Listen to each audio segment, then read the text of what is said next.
Hello, everyone, and welcome back to yet another political episode. So, we got some news here in regards to Nikki Haley. Apparently, she is going to be staying in this race, and we got more and more polls saying that she got swatted in her own South Carolina home state. It's bad news for her, obviously, yet she continues to stay in this race. Why? Well, I'm going to tell you why. She is going to stay in this race regardless if she wins South Carolina or not. Now, please get me right. This is just my prediction. So, uh, in regards to Nikki Haley, um, she is staying in this race because, she thinks that she will gather South Carolinians on her side and win this. But she doesn't know that she is a huge embarrassment for South Carolina. I mean, let's take a look at Tim Scott. Tim Scott literally switched his endorsement because he knew Nikki Haley was going to get slammed like to by Trump regardless. Rick Scott, I can also say, wanted a unified party over everything. I would say Rick Scott wouldn't be devastated if Nikki Haley got the nomination. Rick Scott, am I saying Rick Scott? I said Tim Scott. All right, Tim Scott is more of a party liner. He works with all political affiliations on the Republican Party. He gets along with everyone, even Nikki Haley. But he'll also get along with Trump, and she will also admit that Nikki Haley is not going to be a good unifier in the Republican Party. So, yes, we are going to be taking a look at our prediction in South Carolina regards to polls in the state of South Carolina. So basically, we got to take a look at an update of the presidential primaries here. Taking a look. It's just Haley versus Trump, Donald Trump, 32 delegates. Nikki Haley at 18. And then there's Ron DeSantis, technically did get delegates, but 9. He is hereby off the ballot from now on in all states. And you would be like, why are we talking about South Carolina? Isn't Nevada next? Well, Nevada is next. But the thing is, here's the funny thing. Both Nikki Haley and Donald Trump are running their own races unopposed. It looks like Nikki Haley is running a campaign or a primary in a non-binding primary, a state-organized primary. She is posed to win that because who's going to vote for none? I think some people, like none of these candidates, I mean, hardline Republicans will probably ditch Haley on this, but let's admit it. Who else are you going to get if you're supposed to vote for none of these candidates? You're going to get probably someone much worse than Nikki Haley. Possibly, I could think of Phil Scott, Mitt Romney, Liz Cheney, the big ultra leftist rhinos. So, yeah, ultimately, yeah, it's like a mystery box. See what you get, sort of deal, which I don't think people are going to vote for. Nikki Haley does have a more energetic campaign. I know a lot of us are like, how does she have an energetic campaign? Well, I would say she has an energetic campaign because she has made it this far. Do I think she can lead? Absolutely not. But do I think her campaign is somewhat energetic? Yeah. But not to the point that she can win her own state. Absolutely not, because as we know, Donald Trump, who is basically the king of the Republican Party now, is going to be winning every contest. So yes, Nevada technically is going to be the next state, but we know who the winners are going to be. Nikki Haley, possibly in the Nevada Republican presidential primary, and then Donald Trump in the presidential caucuses, which will be taking place on the 8th. And keep in mind, these are taking place at two separate dates.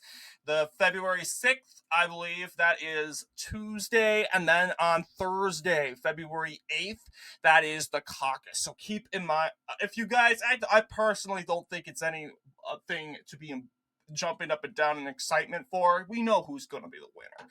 Donald Trump, it's not going to face it out anyway. He's going to carry all 26 Republican delegates here. Nikki Haley, I don't think there's any delegates here for her to take in this Nevada caucus, but I just wanted to address Nevada.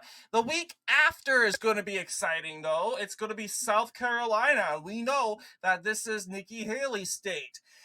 Nikki Haley's state of South Carolina.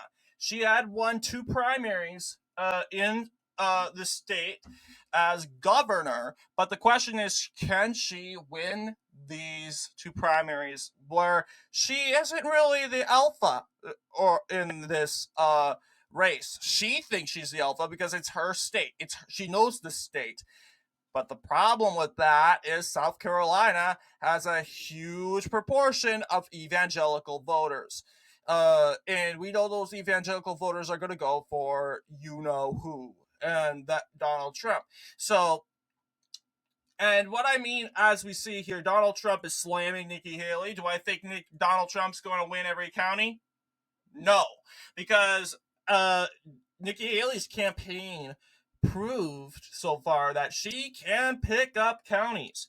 This isn't like 2020 where Donald Trump swept everything because he was the incumbent president. Donald Trump isn't the president right now, therefore some Republicans are like, oh, not good reason not to vote for him.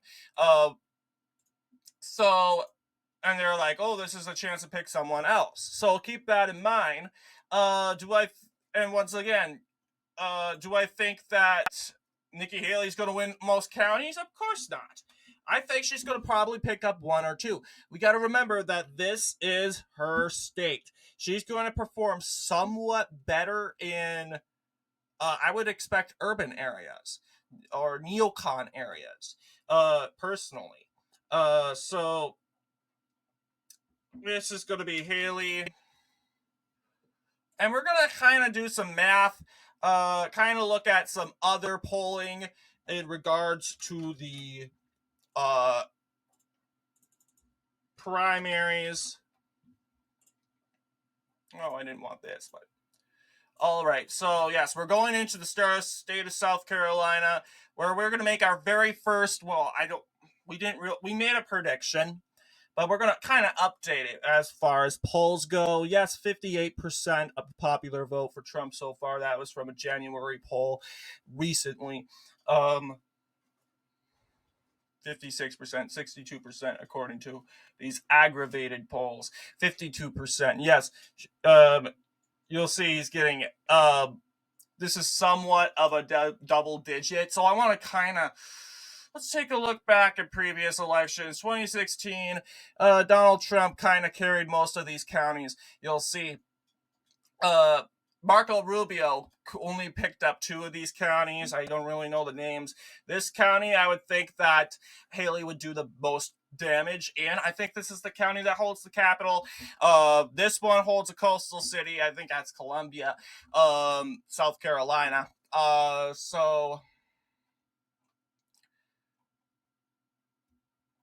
also you gotta study the atmosphere too. So 25%, 22%. All right.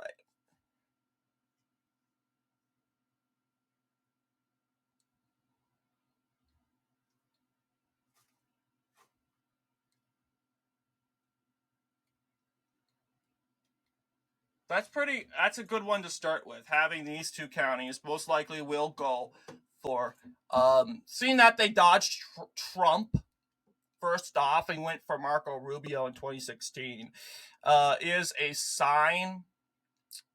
Basically, I would say that's a a flag right up there, that Trump would probably be performing in these exit polls. You'll see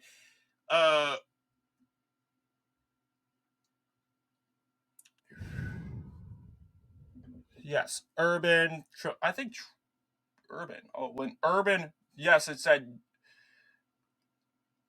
uh, Rubio won most college graduates, but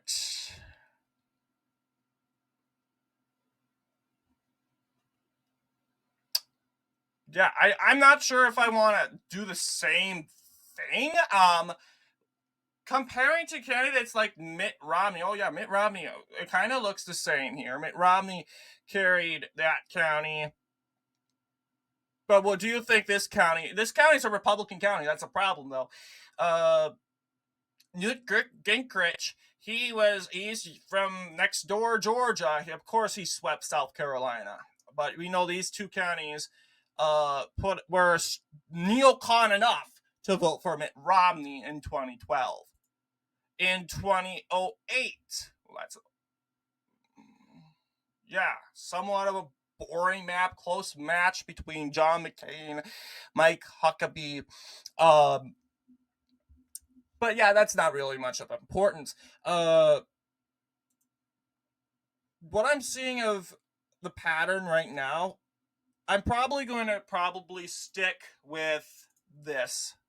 I feel confident that, all right, Nikki Haley is probably going to pick up a county. I can guarantee you at least one county. And if I had to put a lot of money on it, it would probably be that county. Why? It's not the most Democrat county in South Carolina. I believe it's this county right here. But the problem with this county is it's not urban. It's very rural, and the reason why it's so Democrat, so liberal, and so rural is because of the African American population there. We seem to forget that South Carolina is a part of the Black Belt, and what we also forget is, I would say, in South Carolina, in this county, north of the Black Belt, if you had to choose between pro-Trump and pro-neocon MAGA Republicans or neocon Republicans in the Black Belt, I will say a lot of them are going to be MAGA Republicans. We've seen that the African American vote trend much larger for Trump than for Bush, than for Dole, McCain, Romney, all these candidates that ran in these presidential elections. So that's why I'm kind of thinking, yes, African American vote is also popular in the city. That's because there's a major city, though. So that's very different. But who knows? I could be surprised, and we could just have this county go for Haley. This is going to be interesting. I'm looking forward to not next week because it's Saturday, but the week after it's going to be entertaining. Let me know what you guys think in the comments below.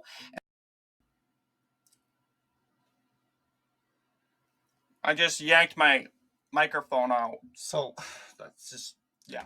But anyway, I'm going to finish it up. Let me know what you guys think down in the comments below, and I'll see you guys in the next political episode.